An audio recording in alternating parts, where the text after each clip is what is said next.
dossier Akilee Senelec dégg nañ li nga wax ci lu bëri mais man li ma jaaxal da nga fi taxé woon Akilee ne contrat bi ko léegi Senelec jaatuwul. Amadou Ly xeetu suba contrat bi ñu retiré ko jox ko Pawakam nga taxawaat ne loolu du yoon dañoo war a xeexat pour Amadou Ly jotaat si est-ce que tam incohérence boobu noonu. boo bëggee taxaw xeex ko si kanamu askan bi dinañ la déglu. amul incohérence si man si li ma yaakaar. leer est-ce que mën nga ko leeral. dañu ñëw defar contrat entre Akilee et la Senelec au moment où la subvention sur l'électricité a été supprimée par l'État du Sénégal à hauteur de 20 milliards ñu xëy yokk courant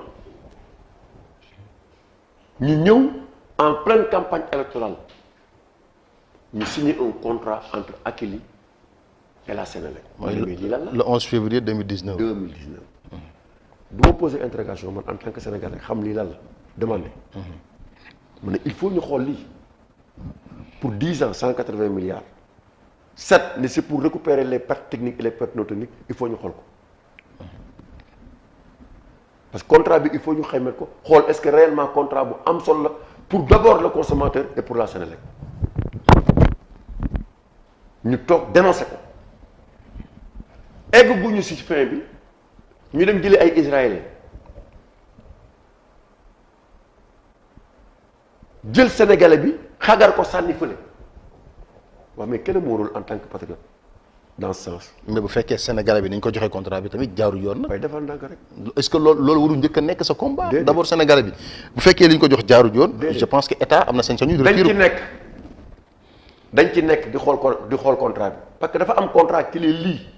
pendant 10 ans. waaw da leen lii d'abord contrat bi ñu door a ñëw kële commencé jox ay compteurs intelligents au niveau de la Senelec mu am luñ ko ci fay am lu mu indi amoo droit sax yow di jox keneen parce que exclusivité bi d'abord ki nga ko war a jox ba ñu xool réellement est-ce que lii yoon la wala du yoon d'abord fi ñu njëkk a jalgatee mooy le fait d'accepter dem jëlee ay compteurs yu jógee feneen te kii moo am exclusivité. parce que am na clause d'exclusivité. non mais c'est ça d'abord.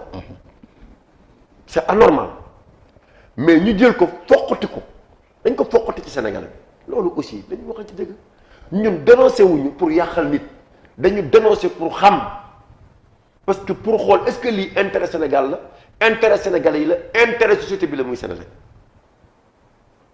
mais dañu profité ci instant bi ñuy interpeller le directeur de la Senelec pour ñu xool contrat bi est-ce que jaar na yoon naka te ñoom ils ont fait pire. Biteye. mais Biteye a fait pire qu'est-ce qu'il a fait dem de gré à gré parce que amul appel d'offre. DCMP moo ko. waaw non parce que dañ ko yàkkamti amul yàkkamti boo yàkkamtee ka ñu jox contrat bi liggéey lañ moom en attendant ba xam contrat bi yoon la wala du yoon déjà foofu mooy njëkk faute bi mooy yow même bu fekkee ne da nga xuloog nit ki te mu am exclusivité bi liggéey la ak moom ba ñu dem si cappaandaw mais defoo ko fi da nga ko fi bàyyi dem contourner ko dem jëli israéliens yi ñu indi la ay compteurs et à des prix beaucoup plus exorbitants man nag sama ngor sama patriotisme sama gëm-gëm sama humilité bu fekkee ne xool naa lii du yoon ma def ko mayuma ma noppi. d'accord mais ce contrat boobu on nous parle de 1,2 million de compteurs peut-être d'ici 10 ans 1,5 million de compteurs Pawacom li si li ñu gisagum 45 000 compteurs lañ ko commandé parce que loolu dafa jàmp en attendant ñu renégocier le contrat de Akilee Senelec est-ce que loolu tam mënu leen ko nangul Senelec dama dul yoon sax c'est-à-dire que dama dul yoon au nom du patriotisme au nom du slogan qui a été lancé par Macky Sall c'est la préférence nationale au détriment de la préférence étrangère aussi mon cher mais Amadou Ly bi aussi c'est un Sénégalais aussi waxuñu ne duñu dénoncer Sénégalais de bu deful yoon mais Sénégalais la lii israéliens yi di def nga koy proposer israélien wala nga koy proposer chinois Amadou Ly mën na ko. mais ban anam lañ ko joxe woon. waaw mais anam bi mooy c'est un contrat qui existe bel et bien entre moom. ak Matar Cissé. d'accord qui était directeur. mais Biteye wax na ne. waaw mais Biteye était d'accord.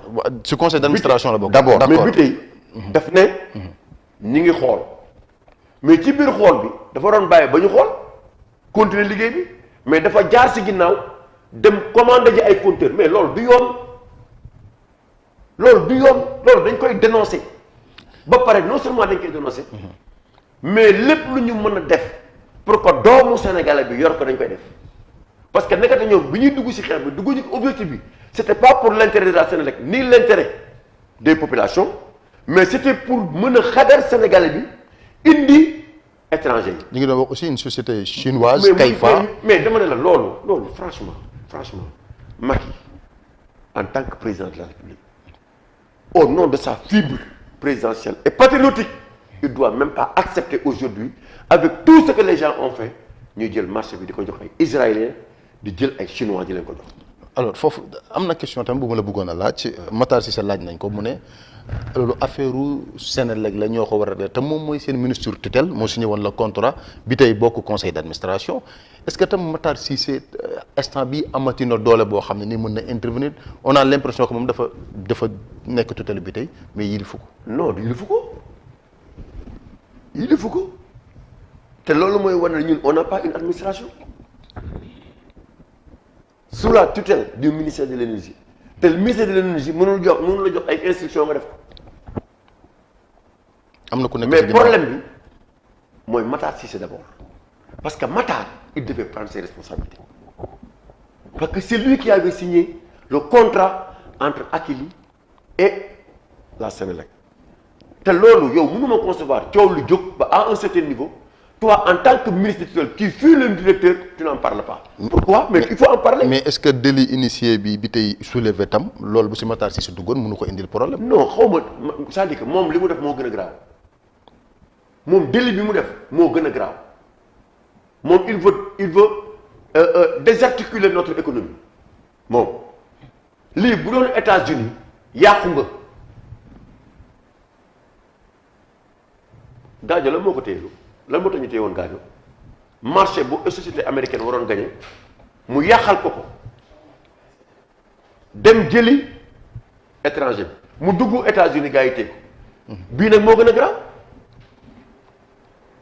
lu Sénégalais yoroon nga jënd ko si moom dem jël ay étranger def lañu kooku moom li mu def moo gën a grave. mais est-ce que Akilee gannaaw jàpp na ne dañ ko tooñ dem na si yoon waruñu bàyyi yoon mu àtte def liggéeyam. non d'abord li ma njëkk a wax mooy ARMP xam naa fi gars yi bëgg a jaar bi tey def na lépp pour ne rompre na contrat bi c'est anormal ça dans un pays normal ça n'existe pas te li fu ñu mënti dem Akilee va gagner des milliards on ne peut pas empêcher comme ay Kumba ressources ni ñu leen fayal comme seen société boobu Bitego tu as vu combien de milliards ak yeneen na ñeneen mais bii mooy raw et pourtant Sénégalais nañ ko bàyyi mu liggéey jarul ñuy dem justice jarul ñuy saisir aussi organe de contrôle bi ñuy wax ARMP parce que fa lañ bëgg a jaar pour casser contrat ak Akilee est-ce que déggul baax li ma la wax. d'accord dañu bëgg a jël dossier bi jox ko ARMP créer commission d'enquête pour que commission d'enquête bi ñu ko defee